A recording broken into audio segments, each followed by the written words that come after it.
Spokane's only black newspaper relaunched this month, and it's brought some new changes with it. The Black Lens will now be distributed to over 60,000 print and digital readers, sharing black history and stories not just with Spokane, but to readers across the country. It's now one of the most widely circulated black newspapers in the U.S. I sat down with the new editor of the Black Lens to talk about the history of the paper in Spokane and why representation matters in journalism. Natasha Hill was born and raised in Spokane with her finger on the pulse of the black community. Even though she's an attorney, a passion for journalism started when she ran for Congress.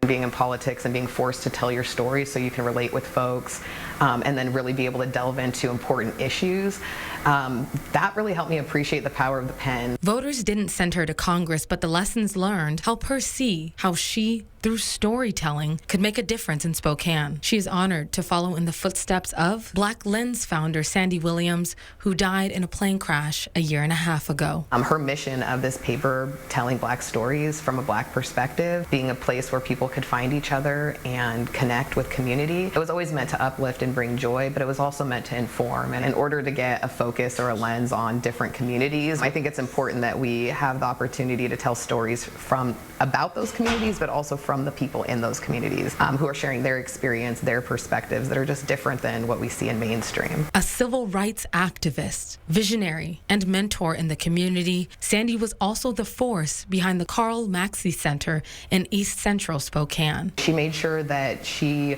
was known as a leader in the black community, but that she wasn't the only voice in the black community. And I think that's what the Black Lens really served, was an opportunity to lift up all other black voices and leaders in the community and give them a place to advertise their business, to promote their events, and to share their stories. The last edition of the Black Lens came out over 2 years ago. The last paper that Sandy published was January 2022. She announced she was taking a hiatus, but she was coming back. The Black Lens wasn't going away. Her untimely passing in September of 2022, nobody expected that. Sandy worked on this paper for 7 years, and it wasn't until she passed and people really felt that void and understood how important that paper was for the black community, for black businesses, and really all of Spokane, to say we have this and that we value it. And this month, it's back with support from the Spokesman Review. The efforts between spokesman Rob Curley and the Williams family, who really blessed this. They're the ones decided, hey, we're going to find a way for this legacy to continue. Her hope for the Black Lens is that it will inspire other communities.